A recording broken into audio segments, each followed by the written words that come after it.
Hello guys, അപ്പോൾ നമ്മുടെ success ഗ്യാരേജിൻ്റെ പുതിയ വീഡിയോ ആയിട്ടാണ് ഞാനിന്ന് വന്നിട്ടുള്ളത്. അപ്പം നമ്മുടെ പണ്ടത്തെ 2009 മോഡൽ ആൾട്ടോയിൻ്റെ റിവ്യൂ ആയിട്ടാണ് ഞാനിന്ന് വന്നിട്ടുള്ളത്. 793 cc ഉള്ള 3 സിലിണ്ടർ എഞ്ചിനാണ് ആൾട്ടോയ്ക്കുള്ളത്. അപ്പോൾ നമുക്ക് ഫ്രണ്ടിൽ നിന്ന് തന്നെ തുടങ്ങാം. Head lamp halogen head ലാമ്പാണ്.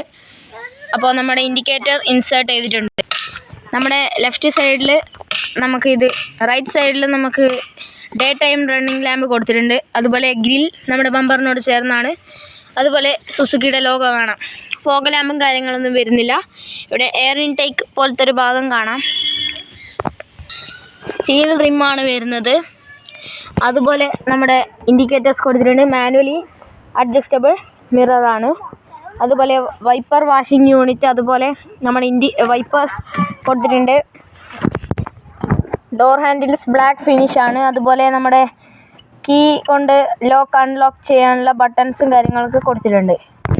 Back സൈഡത്തെ door ഹാൻഡിൽസും black ഫിനിഷിലാണ് കൊടുത്തിട്ടുള്ളത്. അപ്പോൾ നമ്മുടെ ബാക്ക് ടെയിൽ ലൈറ്റ് വരുന്നത് ഹാലജനാണ്. ബ്രേക്ക് ലൈറ്റ് നമ്മുടെ ഹെഡ് ലൈറ്റ് ഓൺ ആകുമ്പോൾ ബാക്ക് ലൈറ്റ് പ്രൊജക്റ്റ് ചെയ്യുമല്ലോ, അതും ഇത് തന്നെയാണ്. അതുപോലെ നമ്മുടെ ഇൻഡിക്കേറ്റർ, റിഫ്ലക്റ്റർ, റിവേഴ്സ് ലൈറ്റ്, അതുപോലെ ഈ കാര്യങ്ങളൊക്കെ ഈ ബാക്ക് ലൈറ്റിൽ കൊടുത്തിട്ടുണ്ട്.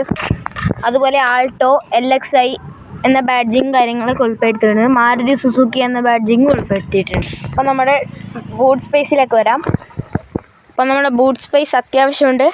നമുക്കൊരു 2-3 ട്രോളി വെക്കാൻ പറ്റും എന്ന് പ്രതീക്ഷിക്കുന്നു. ഇന്റീരിയറിലേക്ക് വരാം. അപ്പോൾ നമ്മുടെ നല്ല ഒരു ഗ്രേ ഫിനിഷിലുള്ള ഒരു ഇൻറ്റീരിയറാണ് ഈ വണ്ടിക്ക് കൊടുത്തിട്ടുള്ളത്. മാരുതി 2009 തന്നെ അത്യാവശ്യ ഫീച്ചേഴ്സൊക്കെ ഈ വണ്ടിയിൽ ഉൾപ്പെടുത്തിയിട്ടുണ്ട്. നമ്മുടെ ലോക്ക് അൺലോക്ക് സിസ്റ്റമാണ് വരുന്നത്. ചൈൽഡ് ലോക്കും കാര്യങ്ങളൊക്കെ വരുന്നുണ്ട് ബാക്കിൽ. അപ്പോൾ നമുക്ക് ഡോർ ഹാൻഡിൽസ്, അതുപോലെ നമ്മുടെ കുറച്ച് സ്റ്റോറേജ് സ്പേസ് കൊടുത്തിട്ടുണ്ട്. അതുപോലെ നമ്മുടെ ഹാർഡ് പ്ലാസ്റ്റിക് ആണ് വരുന്നത്. അതുപോലെ നമ്മുടെ മാനുവലി അഡ്ജസ്റ്റബിൾ ആണ്. അതേപോലെ ഫ്യൂവലിൻ്റെ ഇത് നമ്മുടെ ഓപ്പൺ ചെയ്യുന്ന ലിഡിൻ്റെ ബട്ടൺ കാണാം. അതുപോലെ മാനുവലി അഡ്ജസ്റ്റബിൾ സീറ്റ്സ് ആണ് വരുന്നത്. വെൻറ്റിലേറ്റഡ് ഒന്നുമല്ല, നമ്മുടെ നോർമൽ ഫാബ്രിക് സീറ്റ്സ് ആയിരുന്നു ഉണ്ടായിരുന്നത്. ഫാബ്രിക് ഈ മെറ്റീരിയൽ തന്നെ, ലെതർ മെറ്റീരിയൽ പോലെ തോന്നുന്നൊരു മെറ്റീരിയലാണ്. നല്ല കംഫർട്ടും കാര്യങ്ങളൊക്കെ ആയിട്ട് ഇരിക്കാൻ പറ്റും. ഓക്കെ, അപ്പോൾ നമുക്കിനി നല്ലോണം ഉള്ളിലേക്ക് പോവാം. നമ്മുടെ റൈറ്റ് സൈഡിലേക്ക് വന്നാൽ നമുക്കൊരു ഹെഡ്ലൈറ്റിൻ്റെ കൺട്രോൾസ് കാണാം. നമ്മൾ ട്രാക്ഷൻ കൺട്രോൾ, ഓട്ടോ ഓഫിൻ്റെ ബട്ടണൊന്നും കൊടുത്തിട്ടില്ല. അതുപോലെ AC വെൻസ് കൊടുത്തിട്ടുണ്ട്. അതുപോലെ റൈറ്റ് സൈഡിൽ ഇൻഡിക്കേറ്റേഴ്സിൻ്റെ കൺട്രോളും ലെഫ്റ്റ് സൈഡിൽ വൈപ്പേഴ്സിൻ്റെ കൺട്രോളും കൊടുത്തിട്ടുണ്ട്. ക്ലസ്റ്ററിലേക്ക് വന്നാൽ ഈ നമ്മുടെ ലെഫ്റ്റ് സൈഡ് കുറച്ച് ഇൻഡിക്കേഷൻസിൻ്റെ ബട്ടണും, അതുപോലെ ഇവിടെ നമുക്ക് ഫ്യൂവലിൻ്റെ ബട്ടൺസും കാണാം, ഫ്യൂവലിൻ്റെ ഇൻഡിക്കേഷൻസും കാണാം. അതുപോലെ നമ്മുടെ ഫ്യൂവൽ ലിഡ് ഏത് ലെഫ്റ്റാണോ റൈറ്റാണോ അതിൻ്റെ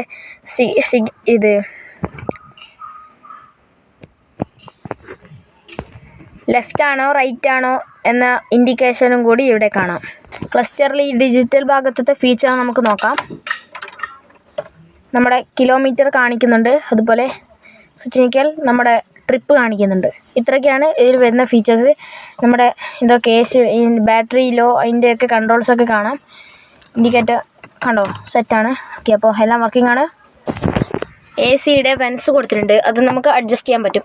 ഏത് സൈഡിലേക്ക് വേണമെങ്കിൽ നമുക്ക് അഡ്ജസ്റ്റ് ചെയ്യാം. എന്ന് പറഞ്ഞ് 360 ഒന്നും നമുക്ക് അഡ്ജസ്റ്റ് ചെയ്യാൻ പറ്റില്ല. നമ്മുടെ ലെഫ്റ്റ് റൈറ്റ് അപ്പ് ഡൗൺ എന്ന രീതിയൊക്കെയാണ് അഡ്ജസ്റ്റ് ചെയ്യാൻ പറ്റുന്നത്. ഇതൊക്കെ ഡമ്മി ബട്ടൺസ് ആണ് കേട്ടോ. ഇത് റിയലാണ്. കാരണം നമ്മുടെ ഡബിൾ ഇൻഡിക്കേറ്ററിൻ്റെ ബട്ടനാണ്. അതുപോലെ AC കൺട്രോൾസ്,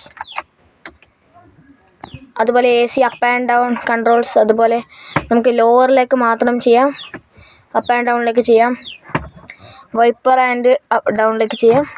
അതുപോലെ വൈപ്പറും നമ്മുടെ ഗ്ലാസ്സിലേക്ക് മാത്രം ചെയ്യാം. അതുപോലെ നമുക്ക് ഫാൻ സ്പീഡ് കൺട്രോൾ ചെയ്യാം. 1 2 3 4 എന്ന രീതിക്കൊക്കെയാണ് ഫാൻ സ്പീഡ് വരുന്നത്. ഇതാണ് ഓഫ്. ഓക്കെ, അപ്പോൾ നമുക്ക് ടെമ്പറേച്ചറും കൺട്രോൾ ചെയ്യാൻ പറ്റും. ഫുള്ളി ഫങ്ഷണൽ ആയിട്ടുള്ളതാണ് AC വരുന്നത്. അപ്പോൾ നമുക്ക് നമ്മുടെ ഒരു ഇത് കാണാം, നമ്മുടെ ട്യൂണറും കാര്യങ്ങളൊക്കെ. Volume up and down switch ഒക്കെയാണ്. ഇത് നമുക്ക് അഡ്ജസ്റ്റ് ചെയ്യാം. CD AX ട്യൂണർ അങ്ങനെ പറഞ്ഞ് അഡ്ജസ്റ്റ് ചെയ്യാം. കണ്ടോ, അത്യാവശ്യം ഫ്യൂച്ചറിസ്റ്റിക് ആയിട്ടുള്ള ഒരു ഇതാണ് നമുക്ക് വരുന്നത്. നമുക്ക് ക്ലോക്ക് സെറ്റ് ചെയ്യാം. ടൈം ശരിയല്ല, പക്ഷേ അത്യാവശ്യം ശരിയാക്കിയൊക്കെ ഇടാം.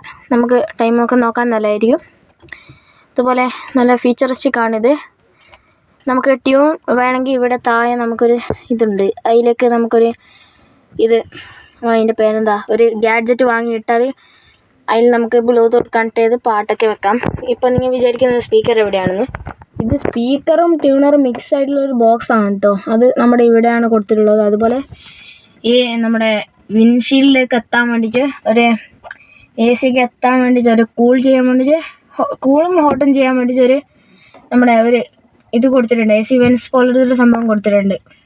അതുപോലെ ഇവിടെ ഒരു സ്റ്റോറേജ് സ്പേസ് കൊടുത്തിട്ടുണ്ട്. ലോവർ ഗ്ലോ ബോക്സും കൊടുത്തിട്ടുണ്ട്. അതുപോലെ നമുക്കൊരു ഇത് കൊടുത്തിട്ടുണ്ട്, സ്റ്റോറേജ് സ്പേസാണ്. അതുപോലെ ഇവിടെ ഒരു സ്റ്റോറേജ് സ്പേസാണ്. ഞാൻ പറഞ്ഞ പോലെ ഇതിൻ്റെ നമുക്ക് ചെയ്യാൻ പറ്റുന്ന ഒരു സംഭവമാണ് ഇവിടെ ഉള്ളത്.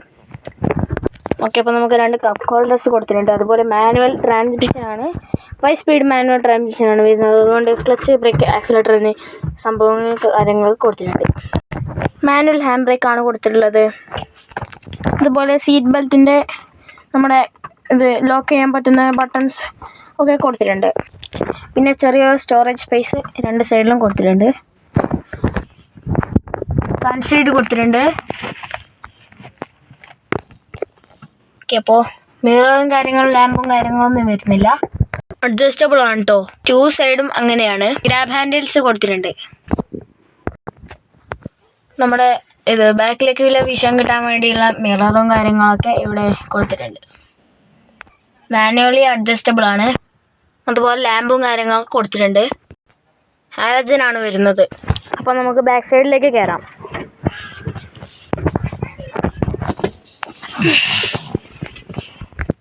ഇതിപ്പോൾ ഏറ്റവും ബാക്കിലേക്കാണ് ഇട്ടിട്ടുള്ള സീറ്റ്സ്. എന്നിട്ടും ഇത്രയും നീറും നല്ല കാല് നീട്ടി വെച്ച് ലോങ് ഡ്രൈവ് ചെയ്യാൻ പറ്റും. അതുപോലെ നല്ല തൈ സപ്പോർട്ടും കാര്യങ്ങളൊക്കെ കൊടുത്തിട്ടുണ്ട്. ഓക്കെ, അപ്പോൾ നമുക്ക് ഇത്രയാണ് വരുന്നത്. പിന്നെ നമ്മുടെ സെൻട്രൽ ടണൽ പോലെ ഉണ്ട്, അതൊരു വിഷയമാണ്. നമുക്ക് 3 പാസഞ്ചർ ഉണ്ടെങ്കിൽ നല്ല സിമ്പിളായിട്ട് യാത്ര ചെയ്യാം. എന്നാലും കുറച്ച് ബുദ്ധിമുട്ടുണ്ടാവും ഈ സെൻട്രൽ ടണലിലുകൊണ്ട് മാത്രം. വേറെ പ്രശ്നവും കാര്യങ്ങളൊന്നുമില്ല. അപ്പം നമുക്ക് എൻജിൻ റൂമിലേക്ക് പോവാം. ഇതാണ് ഇതിൻ്റെ എൻജിൻ റൂം വരുന്നത്. 793 cc ആണ് എൻജിൻ വരുന്നത്. അതുപോലെ 3 സിലിണ്ടറാണ്. അപ്പോൾ ഇൻസ്റ്റലേഷൻ കാര്യങ്ങളും കൊടുത്തിട്ടില്ല, പെട്രോൾ ആയതുകൊണ്ട് തന്നെ. അപ്പോൾ ബാറ്ററി കൊടുത്തിട്ടുണ്ട്. അതുപോലെ നമ്മുടെ നല്ലൊരു എൻജിനാണ്, 12 വാൽവ് എൻജിനാണ് വരുന്നത്. അപ്പോൾ ഇത്രയൊക്കെയാണ് നമ്മുടെ ആൾട്ടോനെ പറ്റിയുള്ള വിശേഷം. അപ്പോൾ അടുത്ത വീഡിയോയിൽ കാണാം. Bye bye.